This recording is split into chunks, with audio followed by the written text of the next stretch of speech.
കേശവൻ പറഞ്ഞു, രാധേയ, നീ പാണ്ഡവനാണ്.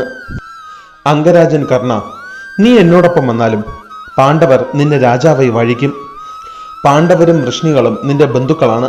പാണ്ഡവർ നിന്റെ ഇളയ സഹോദരന്മാരാണ്. നരേന്ദ്ര, നീ എന്നോടൊപ്പം വരിക. പാണ്ഡവർ നിന്നെ സന്തോഷപൂർവ്വം ഒന്നാം പാണ്ഡവനായും മൂത്ത ജ്യേഷ്ഠനായും സ്വീകരിക്കും.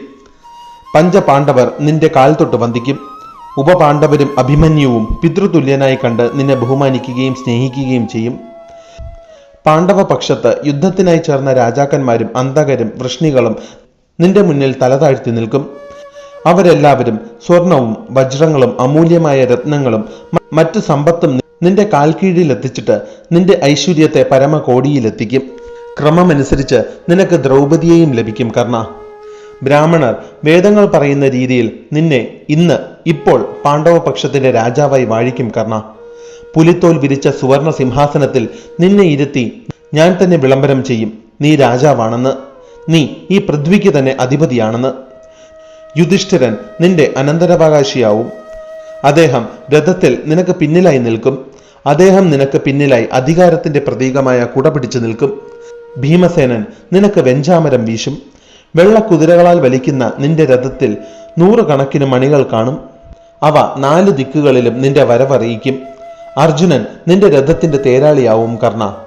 അഭിമന്യുവും നകുല സഹദേവന്മാരും ഉപപാണ്ഡവരും നിന്റെ സമക്ഷം സദാ നിൽക്കും, നിന്റെ ആജ്ഞാനുവർത്തിയായി, നിന്റെ ആജ്ഞകൾക്കനുസരിച്ച് പ്രവർത്തിക്കുവാനായി. പാഞ്ചാലരും ശിഖണ്ഡിയും നിന്നെ അനുഗമിക്കും. ഞാനും അന്തകരും വൃഷ്ണികുലവും നിന്നെ അനുഗമിക്കും കർണ. ഹേ പൃഥ്വിപദേ, പാണ്ഡവരോടൊപ്പം നീ രാജ്യഭരണം നടത്തും. എല്ലാ ദിക്കുകളിലും നിന്റെ വീരഗാഥകൾ മുഴങ്ങും. ഹേ കൗന്ദയ, പാണ്ഡവരാൽ ചുറ്റപ്പെട്ട് നിൽക്കുന്ന നീ ആകാശത്ത് നക്ഷത്രങ്ങൾക്കിടയിൽ നിൽക്കുന്ന പൂർണ്ണചന്ദ്രൻ കണക്കെ ശോഭിക്കും. നീ വിചാരിച്ചാൽ ഈ യുദ്ധം ഒഴിവാക്കുവാൻ സാധിക്കും കർണ. ഇന്ന് ഈ സുദിനത്തിൽ നീയും പാണ്ഡവരും ഒന്നാകട്ടെ. കുന്തി ദേവിക്ക് വർഷങ്ങളായി സ്വന്തം മനസ്സിൽ കൊണ്ടു നടക്കുന്ന ഭാരം ഇന്ന് താഴെ ഇറക്കി വെക്കുവാൻ സാധിക്കട്ടെ. നീ കൗന്ദയനാണ് കർണ, നീ ഒന്നാം പാണ്ഡവനാണ്. കർണൻ കേശവന്റെ വാക്കുകൾ കേട്ടു നിന്നു.